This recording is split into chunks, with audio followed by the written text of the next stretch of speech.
नमस्कार दोस्तों, हमारे हिंदी स्टोरी चैनल में आपका स्वागत है। हमारी आज की कहानी है कुदरत का सबक।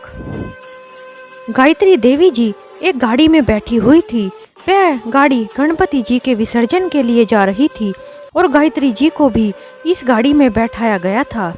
एक पुलिस वाला आकर गायत्री देवी जी को कहता है, माँ जी आप इस गाड़ी से उतर जाइए, आप इस गाड़ी में क्यों बैठी हैं? गायत्री देवी जी कहने लगी, अरे बेटा यह गाड़ी तो मेरे बेटे की है, उसी ने मुझे इस गाड़ी में बैठाया है। पुलिस वाला फिर से बोला, अरे माँ जी आप समझ क्यों नहीं रही हो, इस गाड़ी से उतर जाइए, यह गाड़ी तो गणपति जी के विसर्जन के लिए जा रही है, आप समझ क्यों नहीं रही हो? उस पुलिस वाले ने गायत्री देवी जी को बार बार समझाया, लेकिन गायत्री देवी जी तो गाड़ी से उतरने का नाम ही नहीं ले रही थी। फिर पुलिस वाले से कहने लगी, मेरे बेटे ने कहा था गणपति विसर्जन के बाद वह हम सबको घुमाने के लिए ले जाएगा, इसलिए उसने मुझे भी इस गाड़ी में बैठाया है। वह तो उसके कुछ कागज घर पर छूट गए थे, उन्हें लेने के लिए ही बस गया है। जैसे ही मेरा बेटा आ जाएगा तो हम साथ चले जाएंगे, मेरा बेटा बस आता ही होगा। अरे बेटा तुझे पता है मेरे बेटे ने अपनी माँ को घुमाने के लिए पूरे 2 हफ्तों की छुट्टी ली हुई है। पुलिस वाला फिर से गायत्री देवी जी से बोला, अरे माँ जी मैं आपको फिर से कह रहा हूँ इस गाड़ी से उतर जाइए। लेकिन गायत्री जी ने उनकी एक न सुनी और गाड़ी में ही बैठी रही और फिर अपने बेटा बहू का चारों तरफ देखकर इंतजार करने लगी। लगभग 6 घंटे हो चुके थे। उनकी बूढ़ी निगाहें बस अपनी बहू बेटे को देख रही थी, लेकिन वह कहीं भी नजर नहीं आ रहे थे। पुलिस वाले बार बार उन्हें समझा रहे थे, लेकिन वह मानने को तैयार ही नहीं थी। थक हार कर पुलिस वाले भी बैठ गए थे, क्योंकि वह अच्छे से जानते थे कि उनका बेटा बहू अब वापस आने वाले नहीं हैं। दोपहर से रात हो चुकी थी, लेकिन उन बूढ़ी आंखों में उम्मीद कम नहीं हुई थी।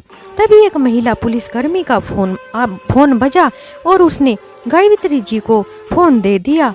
फोन को सुनकर गायत्री देवी जी तुरंत गाड़ी से उतर गई और चाहते हुए भी पुलिस वालों से बोली, अरे क्या सच में मेरा बेटा मेरा इंतजार कर रहा है? तो उनमें से एक पुलिस वाला बोला, हाँ माँ जी आप चलो तो सही। वह पुलिस वाला उनके हाथ को पकड़कर पुलिस स्टेशन में ले गया। उस पुलिस स्टेशन के चारों तरफ गायत्री जी अपनी नज़रों को दौड़ाने लगी और पुलिस वाले से पूछने लगी, कहाँ है मेरा बेटा? तुम तो बोल रहे थे कि वह मेरा इंतजार कर रहा है, कहाँ है वह? गायत्री देवी जी कुछ दुखी होती हुई बोली। पुलिस वाला बोला, माँ जी आपका बेटा आता ही होगा, तब तक आप बताइए आप क्या खाना खाएंगी, मैं आपके लिए वही खाना मंगवा देता हूँ।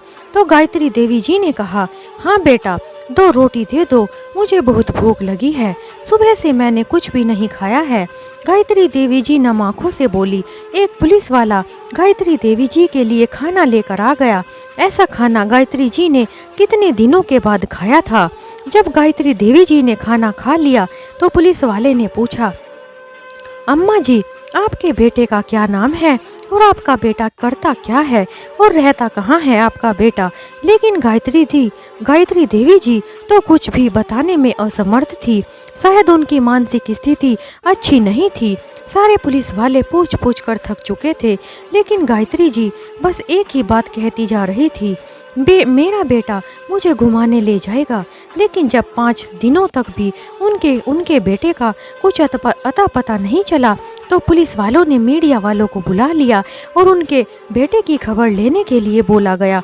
आज सुबह से हर न्यूज़ पेपर व हर चैनल पर गायत्री देवी जी की खबर को दिखाया जा रहा था। गायत्री देवी जी बार बार टीवी पर एक ही बात कह रही थी, कोई मुझे मेरे बेटे से मिलवा दो। टीवी पर गायत्री देवी जी को देखकर ममता जी के हाथ से चाय का कप छूटकर नीचे गिर गया और उनकी आंखों से झरझर आंसू बहने लगे। वह तुरंत ही गाड़ी पकड़कर पुलिस स्टेशन पहुंच गई। ममता जी ने पुलिस स्टेशन पहुंचते ही जब वहां गायत्री जी को देखा तो देखते ही उन्हें गले से लगा लिया। ममता जी को एक पुलिस वाला कहने लगा, आप कौन है मैडम, क्या आप इनको जानती हैं? ममता जी कुछ बोल नहीं पाई। अपनी बातों से सभी के चेहरे पर मुस्कान लाने वाली गायत्री देवी जी की यह हालत कैसे हो गई। ममता जी यह सोच सोच कर हैरान हो रही थी। उन्हें आज भी याद है जब वह पहली बार उस परिवार की बहू बनने जा रही थी, तो जैसे जैसे शादी के दिन नजदीक आ रहे थे वैसे वैसे गायत्री देवी जी का मन घबरा रहा था।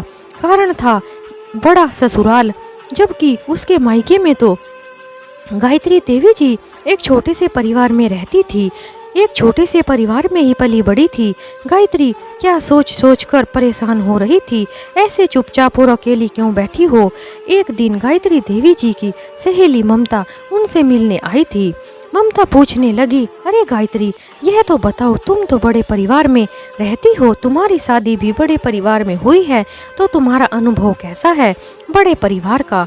ममता के सवाल का जवाब देने की बजाय गायत्री जी खुद उनसे पूछ बैठी, अरे पूछो मत यार, यह ससुराल ही अपने आप में एक बवाल है। सारा काम तो घर की बहू के हिस्से ही आता है और सभी लोगों की अलग अलग फरमाइश होती हैं। गायत्री देवी जी ममता से बात करके और भी ज़्यादा घबरा गई थी और कहने लगी, क्या ज़रूरत थी पापा को मेरे लिए इतना बड़ा परिवार ढूंढने की। फिर कहने लगी, मैंने ही तो कहा था बड़ा परिवार देखने के लिए, और अब मैं ही घबरा रही हूँ। ऐसा कहकर खुद से ही बातें करने लगी और कहने लगी, हे भगवान, तुम ही बचाना अब आप मुझे। इसकी जितनी भी सहेलियों की शादी हुई थी सभी अपनी ससुराल की बुराइयां किया करती थी, जिससे गायत्री देवी जी मन ही मन बहुत घबरा गई थी। शादी होने के बाद गायत्री देवी जी अपने पति के घर पहुंच गई। उनका स्वागत बहुत जोर शोरों से किया गया। गायत्री देवी जी को तरह तरह के कपड़े डिजाइन करने का शौक था। वह अपने इस शौक को आगे बढ़ाना चाहती थी। गायत्री देवी जी फैशन डिजाइनर बनना चाहती थी, लेकिन गायत्री देवी जी की माँ बीमार रहती थी, इसलिए उनके पिताजी ने उनकी जल्दी शादी कर दी थी। ससुराल में उसका बड़ा परिवार होने के कारण कोई ना कोई उसके साथ रहता था और उसे असहज करने की कोशिश करता, लेकिन गायत्री देवी जी को लगता था कि यह तो 4 दिन की चांदनी है। गायत्री जी की ससुराल में दादा दादी, जेठ जेठानी, देवर देवरानी, नंद सभी थे जो हर वक्त भाभी के इर्द गिर्द मंडराते रहते थे। गायत्री जी की शादी को 4 दिन हो गए थे। आज उनकी पहली रसोई थी और रसोई की पहली जो रसोई थी रस्म थी। गायत्री जी के हाथ पैर फूल रहे थे। ऐसा नहीं था कि गायत्री देवी जी को खाना बनाना नहीं आता था, लेकिन 4 लोगों का खाना बनाने और 20-25 लोगों का खाना बनाने में अंतर था। उस पर नई रसोई और सभी की अलग अलग पसंद। गायत्री देवी जी यह सब सोचकर घबरा रही थी। सुबह से ही गायत्री देवी जी के पति के रिलेटिव भी आ गए थे गायत्री देवी जी के हाथ की रसोई का खाना खाने। उनके पति की बुआ ने कहा कि बेटा, पनीर चावल बना लेना, इसे तुम्हें रोटी भी कम ही बनानी पड़ेगी, साथ में पंचमेवे की खीर तो बनेगी ही, आलू गोभी की सब्जी भी बनेगी और बूंदी का रायता बना लेना। इतने बड़े खाने की लिस्ट को देखकर गायत्री देवी जी का सर चक्कर आने लगा। सास गायत्री जी की तरफ देखा तो गायत्री जी के माथे पर सर्दी के महीने में भी पसीना आ रहा था, तो वह तुरंत समझ गई कि बहू खाना बनाने को लेकर परेशान है। तो गायत्री देवी जी की सास गायत्री को कहने लगी, अरे बेटा, राजमा चावल और खीर तो बन गई है और सब्जी भी बन चुकी है और चावल तुम्हारी जेठानी बना देगी। गायत्री देवी जी की सास ने गायत्री का पसीना पोंछते हुए कहा। गायत्री कहने लगी, माँ जी, ये सब किसने और कब बनाए? पहली रसोई तो मुझे ही बनानी थी। गायत्री देवी जी यह सब देखकर चौंकते हुए बोली,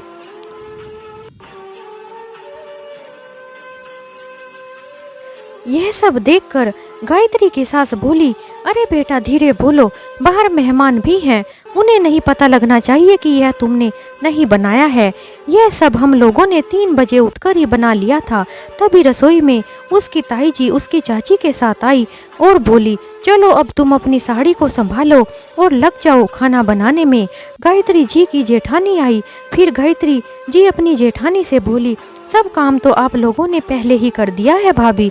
और यह कहकर गायत्री जी की आंखें नम हो गई थी।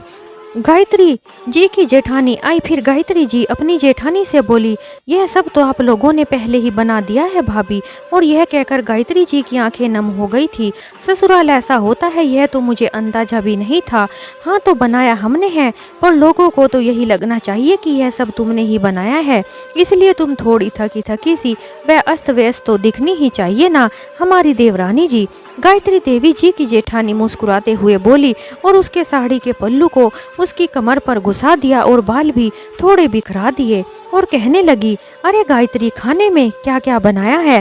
तभी बुआ सास रसोई में आते हुए बोली, जी बहू तो बहुत जल्दी उठकर सारी तैयारी कर दी थी, अब तो बस रोटियां बनानी है, रोटी बनानी ही बाकी है, उसमें हम थोड़ी मदद कर देंगे, बेचारी सुबह से लगी हुई है, थक गई होगी। ताई जी उसकी बुआ से बोली तो बुआ जी कहने लगी, अरे हाँ लगता है तुम्हें तो बहुत ही संस्कारी बहू मिल गई है, जो इतनी सुबह सुबह उठकर रसोई में लग गई है और सारा खाना भी बना दिया है। चलो छोड़ो गायत्री, रोटियां जरा करारी सी बना देना, बुआ जी बोली। और गायत्री जी और उनकी जेठानी जी रसोई में छोड़कर बाकी सभी लोग बाहर आ गए। गायत्री जी की जेठानी चावल भी बना चुकी थी और बनाते ही खाना लगा दिया गया। सारे काम निपटा दिए गए थे। सभी ने खाने की तारीफ की। खाना बनाने के बाद गायत्री देवी जी की दादी सास ने कहा कि बेटा यह लो तुम्हारा नेग, तुम्हारी पहली रसोई का। और सब उन्हें नेग देने लगे। पर दादी जी, खाना तो मैंने नहीं बनाया है, खाना तो ताई जी, चाची जी और भाभी जी ने बनाया है, इसलिए नेग भी उन सभी को मिलना चाहिए, हम सभी एक परिवार हैं। उसकी दादी सास कहने लगी, हमें पता है बेटा तुम एक छोटे परिवार से आई हो और हमारा यह परिवार बहुत बड़ा है, तुम पर आते ही इतना बोझ कैसे डालते, लेकिन तुम्हारा नेग तो बनता ही है, यह तुम्हारा हक है। मुस्कुराते हुए गायत्री जी के सिर पर हाथ फेरती हुई बोली, सच ताई जी, क्या परिवार ऐसा ही होता है, मुझे तो पता ही नहीं था। मैं तो डरती थी कि इतने बड़े परिवार में मैं कैसे रहूंगी। मेरी सारी सहेलियां भी ससुराल के बारे में मुझे जाने क्या क्या बोलती रहती थी, जिससे मैं डर जाती थी। लेकिन आप सब ने तो मेरा सारा डर ही निकाल दिया है और मुझे इस तरह अपना बना लिया है जैसे मैं यहाँ पहले से रहती हूँ। गायत्री जी की आंखों में आंसू भरे हुए बोली, मैं यहाँ की नहीं थी, लेकिन अब मैं यहाँ की बन गई हूँ। यह कहते हुए गायत्री जी की आंखें नम हो रही थी। तभी उसकी चाची सास बोली, अरे बेटा, परिवार का सही मतलब यही होता है कि एक दूसरे के साथ कदम से कदम मिलाकर चला जाए, तभी तो सभी लोग एक साथ जुड़े रहते हैं। एक फूल जब प्यार के धागे में डाला जाता है तभी तो एक माला बनती है। लेकिन तुम भी इस माला को कभी टूटने मत देना, सबको प्यार से अपनाना और सबको अपना प्यार देना। दादी सास गायत्री जी के आंसू पोंछती हुई बोली, जी दादी जी, और जिस माला के फूल इतने प्यारे हों तो उस माला को कौन तोड़ना चाहेगा। यह कहकर गायत्री अपनी दादी सास के गले लग गई। चलो चलो अब सभी तैयार हो जाओ, ताऊ जी हम सभी को आइसक्रीम खिलाने के लिए ले जा रहे हैं। तभी गायत्री जी की नंद वहाँ जाकर कहने लगी, अरे ताऊ जी को इतनी ठंड में आइसक्रीम खिलाने की क्या सूझी है। दादी बोली, तुम्हारी भाभी को आइसक्रीम बहुत पसंद है तो यह उसी के लिए पार्टी रखी गई है, सभी बच्चे तो जाएंगे ही, रही बात आपकी, बुढ़ापा है तो आप सोच लीजिए। गायत्री जी की नंद अपनी भाभी को चिढ़ाती हुई बोली और जानबूझकर उन्हें चिढ़ाने लगी। तो दादी भी कहने लगी कि अरे बूढ़ी होगी तेरी माँ, मैं क्यों बूढ़ी होंगी, मैं तो आइसक्रीम जरूर खाऊंगी और आज तो गायत्री की पसंद की ही आइसक्रीम खाऊंगी। दादी की यह बात सुनते ही सभी हंसने लगे और आइसक्रीम खाने के लिए चले गए। गायत्री जी कुछ दिनों में उस परिवार में ऐसे घुल मिल गई थी जैसे उन सभी को बचपन से ही जानती थी। अगर तीज त्योहार पर जाने की बात आती तो गायत्री जी ससुराल में से जाते वक्त रोया करती थी और जाते जाते सबको रुला जाती थी। गायत्री जी के पति तो अपने ही परिवार से झूठ मूठ के चिढ़े रहते थे, क्योंकि उन्हें गायत्री के साथ समय बिताने को नहीं मिलता था। पूरा दिन कोई ना कोई उनके साथ रहता ही रहता था और रात को भी पूरा परिवार एक साथ बैठकर हंसी मजाक किया करता था और गायत्री जी कभी दादी माँ की पुरानी बातों में खो जाती थी तो कभी माँ के बालों की तेल मालिश में लग जाती थी। यह देखकर गायत्री जी के पति तो जलते भुनते रहते थे और कभी गुस्से में गायत्री जी को कुछ कहना भी चाहते तो दादी और सभी परिवार वाले मिलकर गायत्री की तरफ से मैदान में उतर जाते थे, लेकिन अंदर से खुश थे और यह सोचते थे कि गायत्री एक छोटे से परिवार से आई है, लेकिन मेरे परिवार में कैसे घुल मिल गई है, यह देखकर उन्हें भी अच्छा लगता था। वह सोचता था कि गायत्री ने उनके परिवार को अपने प्यार के एक धागे में पिरो रखा था। वक्त तो अपनी रफ्तार से ही चल रहा था। इन 6 सालों में गायत्री जी ने 3 बेटों को जन्म दिया। गायत्री जी ने पहली बार 2 जुड़वा बच्चों को जन्म दिया, जिससे पूरे घर में खुशियां फैल गई थी। पूरा दिन घर में धमाल चौकड़ी मची रहती थी। सभी लोग बच्चों के साथ बच्चे बन जाते थे। गायत्री जी को भी उनकी सास ने 4 महीने तक जमीन पर भी पैर नहीं रखने दिया था। उनकी सास और दादी सास उनका बहुत ज़्यादा ख्याल रखती थी। गायत्री जी को ज़्यादा परेशानी ना हो इसलिए बच्चों को ज़्यादातर अपने ही पास रखती थी। वक्त बीतने के साथ साथ एक एक करके साथ छूटता चला गया। सबसे पहले दादी सास, फिर उसके ससुर जी इस दुनिया को छोड़कर चले गए। नंद भी अपने घर की हो गई थी। चाचा भी अपने बच्चों के साथ दूसरे शहर में चले गए थे। बेचारी गायत्री जी की सास भी कब तक उनके साथ रहती। एक दिन वह भी इस दुनिया को छोड़कर चली गई। गायत्री जी ने अपने बच्चों के पालन पोषण के लिए सिलाई का काम करना शुरू किया। सभी लोगों की सिलाई की तारीफ किया करते थे। सब कहते थे कि तुम्हें तो डिजाइनर बनना चाहिए, लेकिन बच्चों की जिम्मेदारी के कारण गायत्री जी इस तरफ कभी ध्यान ही नहीं दे पाई थी। गायत्री जी ने अपने 3 बच्चों को अच्छे से पढ़ा लिखा कर उनकी शादी करवा दी। इतना कष्ट सहने के बाद भी गायत्री जी ने अपने बच्चों को इस मुकाम तक पहुंचा दिया था कि दोनों बेटे अपने अपने परिवार के साथ गायत्री जी को अकेले छोड़कर चले गए थे। गायत्री जी अपनी तकलीफ अपनी नंद को बताती हैं। दीदी, आपके भैया मुझे छोड़कर क्या चले गए? तुम्हारे भतीजे तो मुझे कुछ भी नहीं समझते। उनके लिए तो यह माँ मायने ही नहीं रखती है। वह तो मुझे तिजोरी की चाबी समझते हैं। उन्हें मेरी जरा सी भी चिंता नहीं है। जब भी बात करते हैं बस पैसे की करते हैं और इस घर को बेचने की करते हैं। यह पूरा घर मुझे काटने को दौड़ता है, पर वह है कि यहाँ आकर रहना ही नहीं चाहते। इस घर में मैं अकेली हो गई हूँ। मेरी हालत तो बिना चाबी के ताले जैसी हो गई है। ममता जी बोली, सच कहा आपने। अब क्या किया जाए, जिस पर बीतती है वही जानता है। आपके पास कम से कम आपका छोटा बेटा तो है, पर मेरे पास तो भाभी मेरे साथ भी कुछ ऐसा ही हो रहा था। लेकिन वह तो भला हो भगवान का कि मेरे सर से छत को नहीं छीना गया। दोनों बेटों ने तो कोई कसर ही नहीं छोड़ी थी। आखिरकार मुझे दूसरे शहर की जमीन उनके नाम करनी पड़ी। और भाभी, आपके तो दोनों बेटे आपको अपने साथ रखने के लिए तैयार हैं, लेकिन आप क्यों नहीं जाती हो? गायत्री जी कहने लगी, दीदी, आपको क्या लगता है क्या मैं उनके साथ रह पाऊंगी? अरे मैं तो अपनी बहू से ज़्यादा अपने पड़ोसियों की पसंद नापसंद जानती हूँ। फिर इतनी भीड़ भाड़ वाली जगह में उन लोगों के साथ कैसे रह पाऊंगी? गायत्री जी बोली, भाभी एक बार कोशिश तो करके देखिए, लेकिन यह जरूर ध्यान रखना कि अपनी आंख और कान खुले रखना। जैसे हम शादी के बाद अपनी बेटियों को ससुराल में भेजते हैं तो समझाते हैं कि किसी को कुछ भी मत कहना, वैसे ही बुढ़ापे में एक माँ को भी सीख चाहिए होती है। तो आप भी थोड़ी कोशिश करके देखिए, और अगर आपको लगे कि आप वहाँ नहीं रह सकती तो वापस चली आइएगा। मेरे पास अगर मेरा सामर्थ्य अगर होता तो मैं आपको अपने पास ही रख लेती, लेकिन क्या करूं, कभी कभी तो जी करता है कि वृद्ध आश्रम चली जाऊं। इतना कहकर ममता जी रोने लगी और फोन रख दिया। थोड़े दिनों के बाद गायत्री जी को उनके बड़े बेटे का फोन आया और कहने लगा कि माँ, आप हमें भी तो कह सकती थी कि आपका वहाँ आने का मन कर रहा है। फिर बुआ जी से हमारी शिकायत करने की क्या ज़रूरत थी? हम तो आपको कब से कह रहे हैं हमारे पास दिल्ली आ जाइए रहने के लिए, हम आपका टिकट करवा देते हैं, लेकिन आप मानती ही नहीं हो। मैं छोटे भाई को भेज रहा हूँ आपको लाने के लिए, आपको गाड़ी में बैठा कर ले जाएगा। इतना कहकर बेटे ने फोन को रख दिया। गायत्री जी ने सोचा कि एक बार कोशिश तो करके देखनी ही चाहिए। अगर थोड़ा सा समझौता करने से मेरा बुढ़ापा चैन से कट जाएगा तो थोड़ी तकलीफ तो सह ही लूँगी। तभी उन्होंने टीवी पर एक न्यूज को देखा। टीवी में यह न्यूज चल रही थी कि कैसे एक बूढ़ी माँ को बेटा अपने साथ ले गया और सब कुछ अपने नाम करवा कर वृद्ध आश्रम छोड़ आया। उस टीवी में वह बूढ़ी औरत रो रो कर कह रही थी, अपने घर में नमक की रोटी खा लेना, लेकिन अपने बेटे पर कभी भी विश्वास मत करना। शहर के बच्चे मौसम की तरह बदल जाते हैं। यह बड़े शहर में रहने वाले बेटे माँ को माँ नहीं, तिजोरी की चाबी समझते हैं। फिर तो क्या था, यह न्यूज सुनते ही गायत्री जी का मन तो बदल गया था। बिल्कुल उनका विश्वास खत्म हो गया था और उन्होंने अपने बेटे को फोन करके मना कर दिया। गायत्री जी का बड़ा बेटा दिल्ली में बैंक में कार्यरत था और अपने घर गांव नहीं आना चाहता था।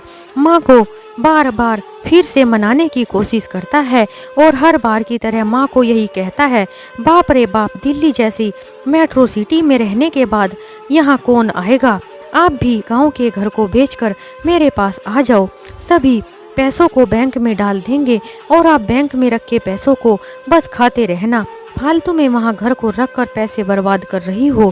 गायत्री जी कहने लगी, अरे नहीं नहीं बेटा, मैं ऐसे कैसे तुम्हारे पापा जी की इस प्रॉपर्टी को बेच दूं। मेरे इस घर में कितनी यादें जुड़ी हैं, तुम दोनों का बचपन भी तो इसी घर में बीता है और फिर उनकी यादें भी तो इसी घर में हैं। कितने सालों में इस घर में रही हूँ। वैसे तो छोटा बेटा यहाँ रहता ही है, लेकिन तुम लोग भी कभी कभी आ जाया करो, फिर मुझे कोई तकलीफ नहीं होगी। फिर तुम वहाँ रहो या कहीं और रहो, लेकिन बस खुश रहो। गायत्री जी का बीच वाला बेटा एक बड़ी सी कंपनी में इंजीनियर था। उसको भी जब गायत्री जी से आने के लिए कहता तो वह भी अपनी माँ को बस यही कहता कि माँ, अपना सब कुछ बेचकर यहीं चली आओ, यहाँ रहोगी तो आपको पता चलेगा कि यह जगह एक स्वर्ग से कम नहीं है। गांव को तो वह सभी लोग नरक कहते हैं और कहते हैं कि एक बार अगर आप यहाँ आ गई तो दोबारा जाने की इच्छा नहीं होगी। अपने दोनों बेटों से गायत्री जी निराश हो जाती हैं। थोड़ी बहुत उम्मीद बस अपने छोटे बेटे से है, क्योंकि उनका छोटा बेटा उनके साथ ही रहता था और वैसे सीधा साधा जीवन बिता रहा था। आज गायत्री जी को उसके लिए एक लड़की देखने जाना था। बिल्कुल उनके जैसी सीधी सादी संगीता को पसंद किया और अपने घर की बहू बना लिया। शादी का कार्यक्रम होने से 3 दिन बाद ही दोनों बेटे अपने अपने परिवार के साथ अपने अपने शहर चले गए थे। जाने से पहले वह अपने छोटे भाई से बोले कि तुम अपने लिए यहीं आसपास कोई छोटा सा घर क्यों नहीं देख लेती हो। तुम्हारे रहते माँ यह घर बेचने नहीं देगी। वह बार बार अपने छोटे भाई पर घर बेचने का दबाव बना रहे थे तो उनका छोटा भाई बोला, भैया मैं आपको पहले भी बता चुका हूँ, मैं इसमें कुछ नहीं कर सकता हूँ। माँ का जो फैसला है वही आखिरी फैसला होगा। फिर दोनों भाभी भी कहने लगी, देवर जी आप देखते हो तो दिखते तो सीधे साधे हो, लेकिन हमारे साथ कोई चालबाजी मत करना। ऐसा ना हो कि हम बाहर बड़े शहरों में ही रहते रहें और यहाँ की सारी संपत्ति आप दोनों पति पत्नी ही हड़प जाएं। इस संपत्ति पर हमारा भी हक है। जैसे मेहमान आते हैं वैसे ही हम भी आकर यहाँ से चले जाते हैं। छोटे भाई की शादी क्या हो गई थी, उन दोनों का फोन भी आना बंद हो गया था। छोटा बेटा शिक्षक था। दोनों पति पत्नी गायत्री जी को किसी चीज़ की कभी कमी महसूस नहीं होने देते थे। दोनों बेटों ने अपनी माँ से आग्रह किया कि माँ आप हमारे पास एक महीने के लिए तो आ ही जाइए। तो उनकी छोटी बहू संगीता कहने लगी, माँ जी भैया इतना बोल रहे हैं तो आपको एक बार जाना तो चाहिए ही। उन्हें यह नहीं लगना चाहिए कि आप बस हमारी ही होकर रह गई हो। हम तो यहाँ है ही, यहाँ पर अगर वहाँ आपका मन ना लगे तो हमें खबर कर देना, हम आपको लेने के लिए आ जाएंगे।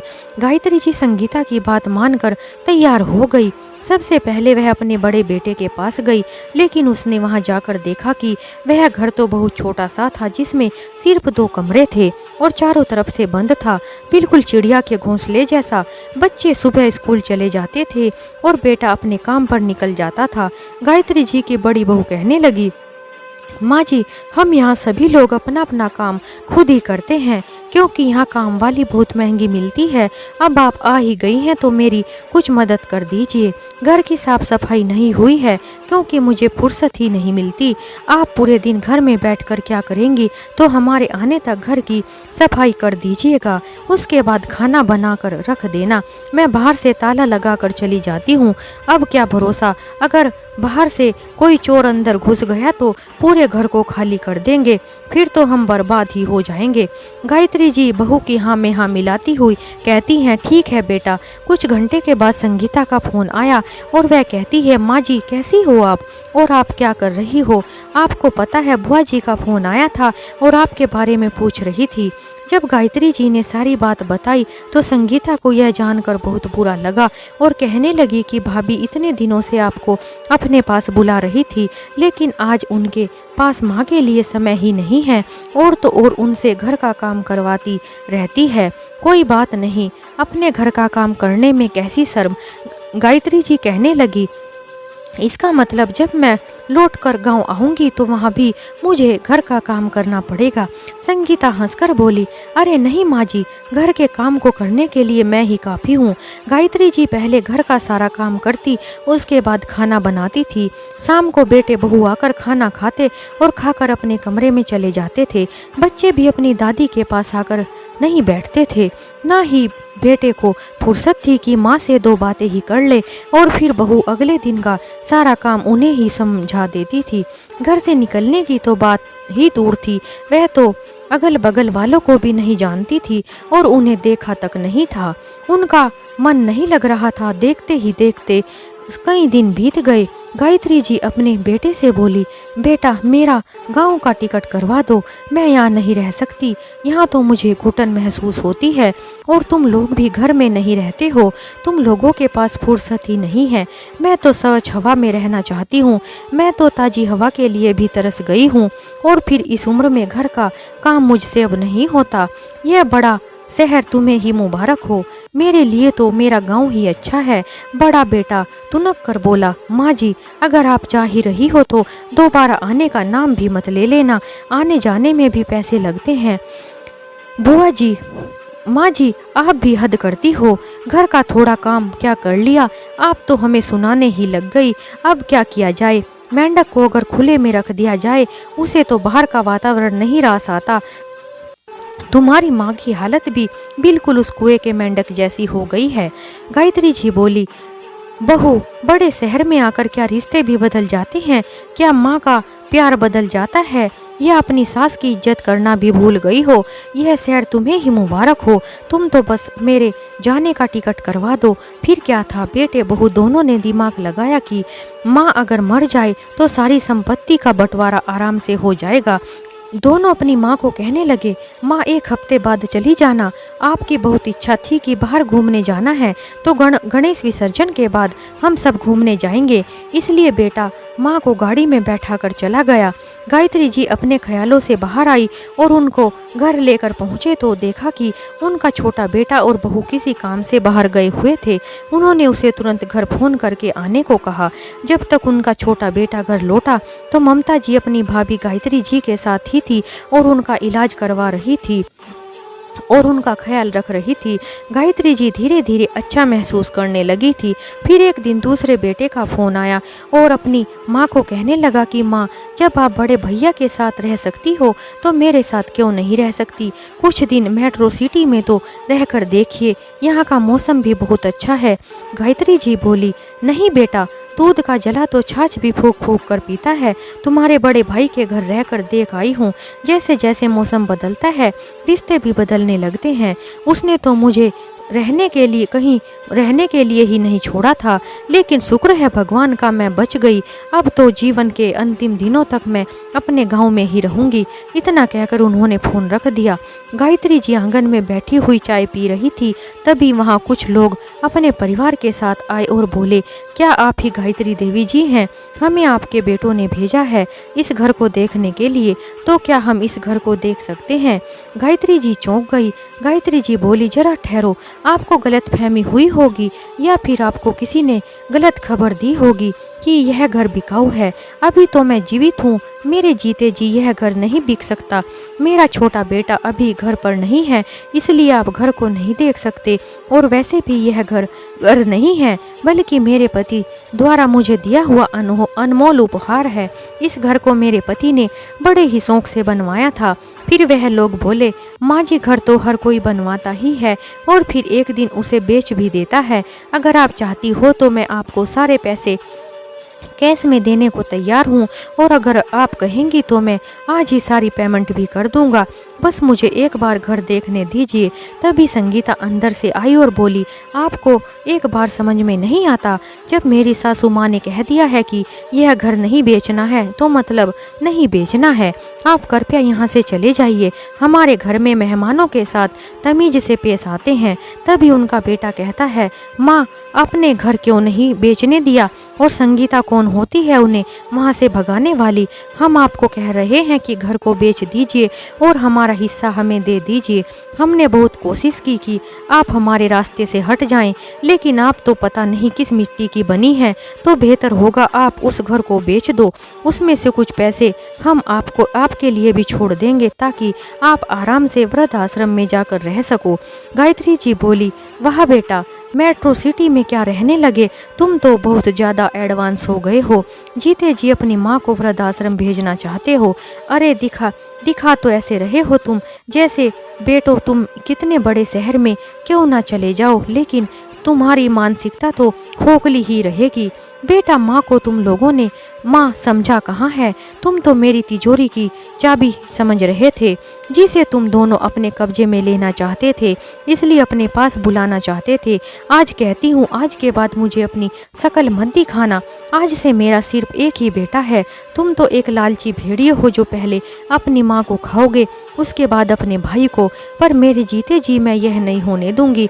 आज से और अभी से मैं तुम दोनों से यह रिश्ता खत्म करती हूँ। इतना कहकर गायत्री जी ने फोन रख दिया। गायत्री जी का रो रो कर बुरा हाल हो रहा था। संगीता उन्हें समझा कर थक गई थी, लेकिन गायत्री जी तो एक ही रट लगाई थी। आखिर क्या कमी रह गई थी उनके पालन पोषण में, जो वह मेरे साथ ऐसा व्यवहार कर रहे हैं? अरे मेरा छोटा बेटा तो कितना सीधा साधा है, इसलिए उसे दोनों भाई दबाते आए हैं। पहले मैं सोचती थी वह अपने छोटे भाई को समझते होंगे, लेकिन वह तो अपनी दबंगई दिखाते थे और यह उनकी बातें चुपचाप मान लेता था। गायत्री जी कहने लगी, लेकिन संगीता बहू, याद रखो, अपने हक के लिए इंसान को खुद ही आवाज़ उठानी पड़ती है। मैं जीते जी सब कुछ ठीक कर जाऊंगी, ताकि मेरे बाद मेरे छोटे बेटे को कोई तकलीफ ना हो।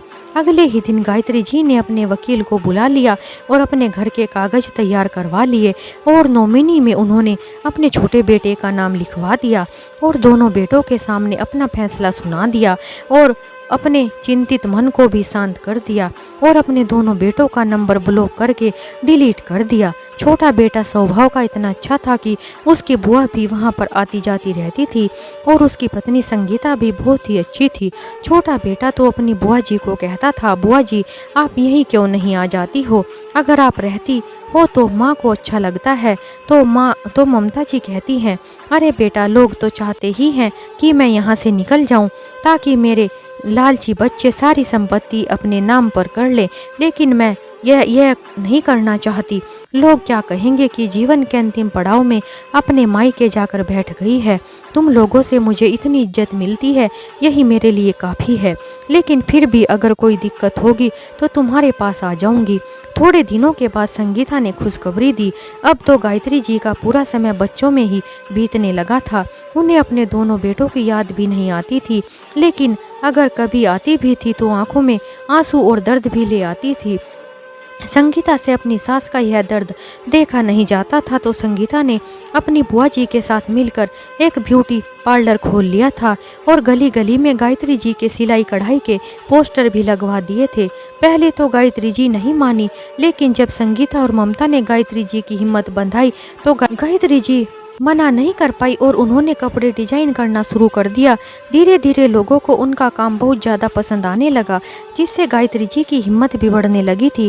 गांव से लेकर शहर तक उनके नाम की चर्चा होने लगी थी। संगीता अपनी सासू माँ के साथ खड़ी रहती थी। समय बीतता चला गया।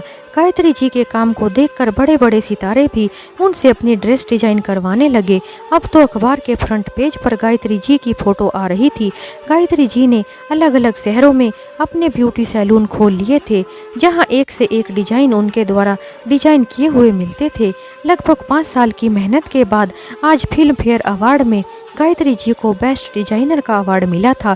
तो गायत्री जी की आंखें भर आई जब 5 साल पहले बेटे ने उन्हें मारने के लिए नहर में धक्का देने को सोचा था और आज संगीता और उसकी ननद ममता की वजह से एक चमकता सितारा बन गई।